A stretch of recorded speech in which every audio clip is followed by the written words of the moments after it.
So as everybody just take a moment to quietly under, we always call it our common spirit health reflection before we start any program meeting. So the title of this reflection is First Steps. And that fits well when we think about moving our culture and inquiry and doing research evidence-based practice, all QI projects. It says you don't need to see the entire path to take the first step. You can take the first step with a little fear and a little doubt. You can take it with hope and trust. Too often we think we need to have it all figured out and plan before we get started. But the truth is, the best journey taking aren't planned from start to finish. They take unexpected twists and turns and lead us where we need to go. They take longer than we think they will. They teach us things we could have never prepared for. So when you find yourself at the foot of a path, don't worry about everything ahead. Just take the first step, and one step at a time, you will find your way. And that is by Nikki Vance. Thank you, Nikki, as we move forward. Thank you, guys. Good afternoon, everyone. Thank you guys for. Can you guys hear me, by the way? Very good. Barely. Is it on? It is. Yes, sir. Is that better? Yeah. Thank you guys for joining us this afternoon. I wanted to start off by talking about three things that we look forward to in the fall as Houstonians. So one is cooler weather, right? The second is the Astros going to the 7th straight playoffs, even though they lost last night. It's okay. And the third is, shameless plug, our nursing research conference. All right. But jokes aside, you guys are all familiar faces in here, so I don't need to talk too much about housekeeping, but just a few things to mention. We're doing a one-way exit here, so please exit to your left, just to keep kind of foot traffic going in one direction. We're going to have CEs offered today. There's 3.75 CE credit CNEs that will be offered if you claim them at the end of the symposium. Keep in mind, if you do not attend the entire symposium, you will only get partial credit for those CEs, okay? So please try to stay for the entire symposium. We're going to have 3 breaks. That last break, we're going to adjourn, and you can claim your CEs at that table as well. To my right, your left, where Marie and Jamie are sitting, they'll be assisting you with claiming the CEs. Keep in mind that the certificates will not be claimed today directly. You will be getting an email to you after our CNE coordinator gets a chance to review them and disperse them. Lastly, in relation to housekeeping, we have bean water, aka coffee. Dad joke number one. There's also Jason's Deli, so please feel free to eat as well throughout this program. Food for thought, speaking of food. I came across 2 articles that really piqued my interest, especially considering this venue. We're all research-minded individuals or interested in research, so I wanted to share these 2 articles with you guys. Harvard Business Review in October of 2018 talked about the impact of curiosity and how that leads to higher performance and higher adaptability within an organization. So how that translates here, you don't have to have a high research acumen to be here. This is about sharing and disseminating research that's been successfully completed or that's ongoing in this facility. So please don't think, I know nothing about research, I shouldn't be here. That's far from the truth, okay? The other thing I wanted to mention, we all know the lowest hanging fruit in a clinical setting is just to follow standard practice, right?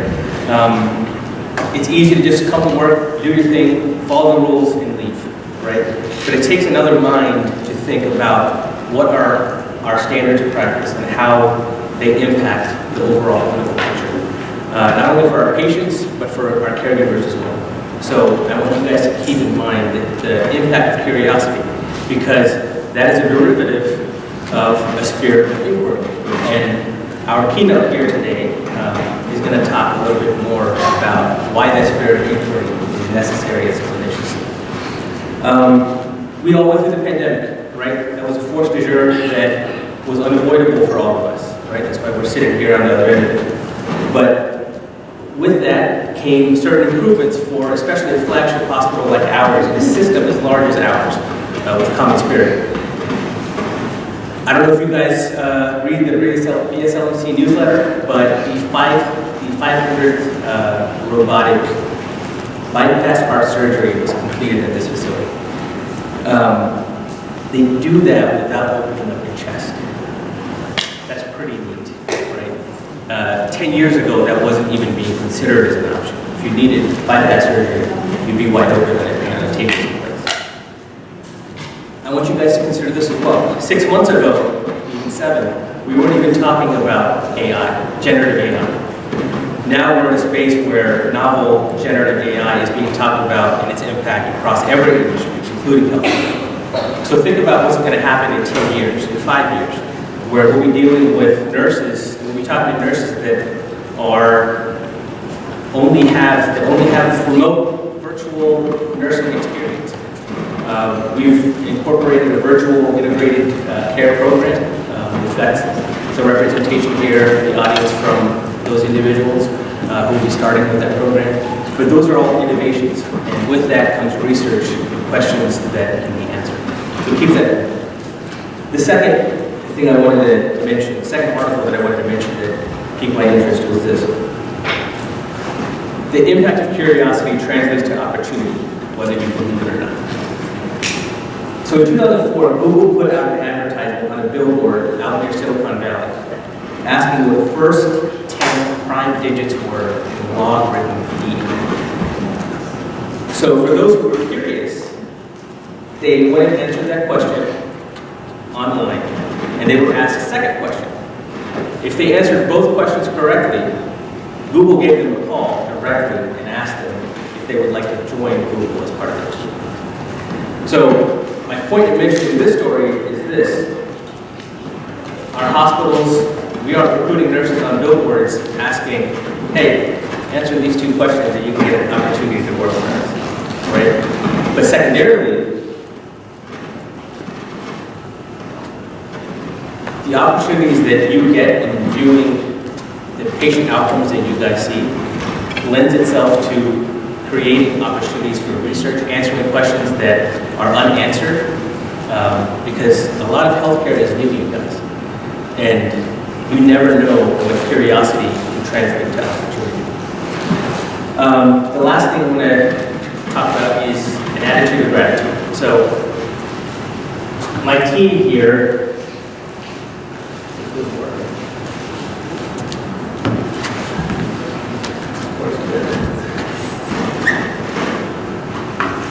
It only works for the tech guys here. there it is. My team here, you guys are amazing. I want to start off by thanking each of you individually. If you guys could please stand if you're sitting down, if you are a member of our nursing research team.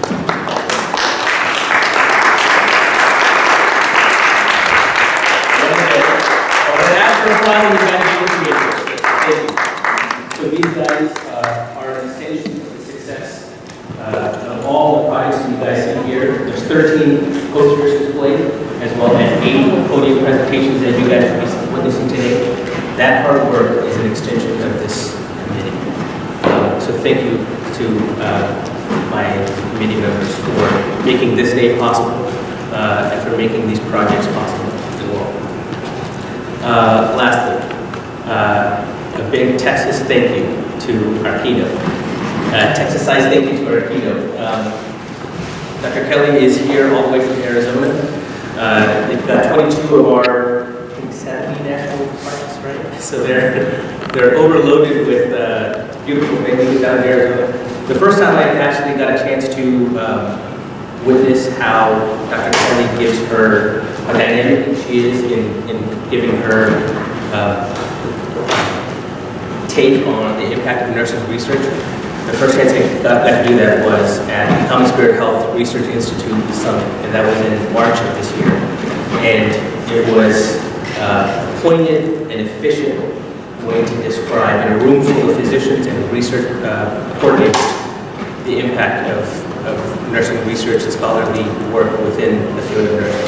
So I want to thank her for her hard work and for flying all the way out to this institution to share her knowledge with us.